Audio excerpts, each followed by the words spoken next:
Assalamualaikum, selamat pagi. Bagaimana hari ini anak-anak? Sehat semua? Ya, sebelum mulai kita berdoa sesuai dengan agama dan kepercayaan kita masing-masing. Berdoa mulai. Selesai. Nah, pada pagi hari ini, Ibu akan mengajarkan kalian mengenai materi yaitu mengenai ciri makhluk hidup. Ciri makhluk hidup ini dimiliki oleh semua makhluk hidup, baik hewan maupun tumbuhan. Ada beberapa ciri yang dimiliki oleh makhluk hidup, yaitu yang pertama, bergerak. Bergerak adalah berpindah tempat, di mana contohnya adalah misalnya kalian dari rumah ke sekolah adalah bergerak. Setiap makhluk hidup bergerak. Kalau benda mati tidak bergerak tetapi digerakkan. Pada hewan dan manusia kita bisa melihat mereka bergerak secara nyata, tetapi kalau pada tumbuhan kita tidak bisa melihat mereka bergerak. Contoh gerak pada tumbuhan, yang pertama akar menuju air. Air yang digunakan oleh tumbuhan digunakan mereka untuk fotosintesis. Yang kedua, contohnya adalah gerak pucuk menuju ke atas. Mereka tumbuh ke atas, pucuk itu adalah gerak. Itu tidak bisa kita lihat secara nyata. Yang ketiga, yaitu mekarnya bunga. Ketika kuncup, kita lihat besoknya sudah mekar, itu adalah gerak pada tumbuhan. Nah, itu contoh gerak pada tumbuhan. Yang kedua, makan. Makan adalah memasukkan segala sesuatu ke dalam mulut yang berguna bagi tubuh. Makan, ya, yang pertama gunanya adalah untuk mendapatkan energi, melakukan aktivitas sehari-hari.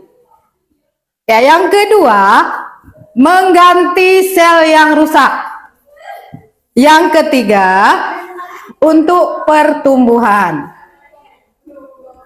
Makan pada makhluk hidup, pada manusia dan hewan bisa kita lakukan secara nyata atau bisa kita lihat dengan mata. Sedangkan pada tumbuhan, makan dilakukan dengan cara fotosintesis, di mana pada fotosintesis memerlukan 4 bahan, yaitu yang pertama air yang didapatkan dari tanah, air tanah, yang kedua sinar matahari, yang ketiga klorofil atau zat hijau daun, yang keempat CO2, sisa pernapasan dari makhluk hidup. Ya, yang ketiga yaitu berkembang dan tumbuh.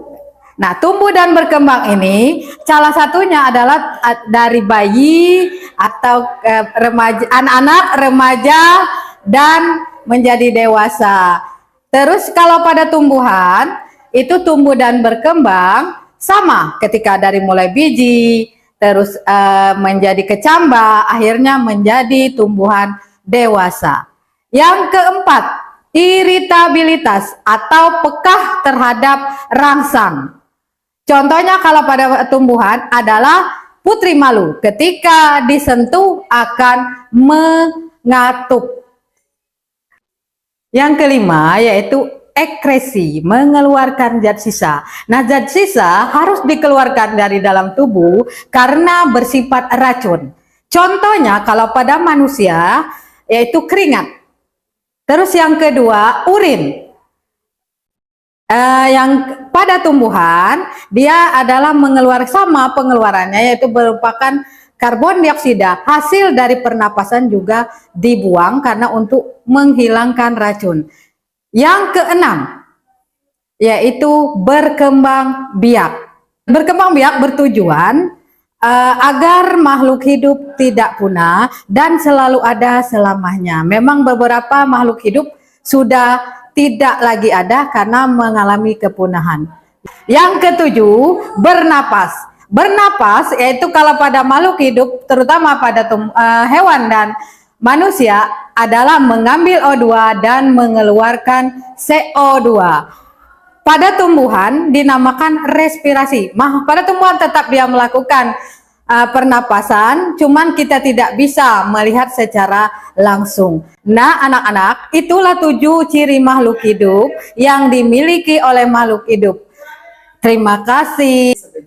Sampai jumpa di materi selanjutnya di hari yang akan datang. Assalamualaikum.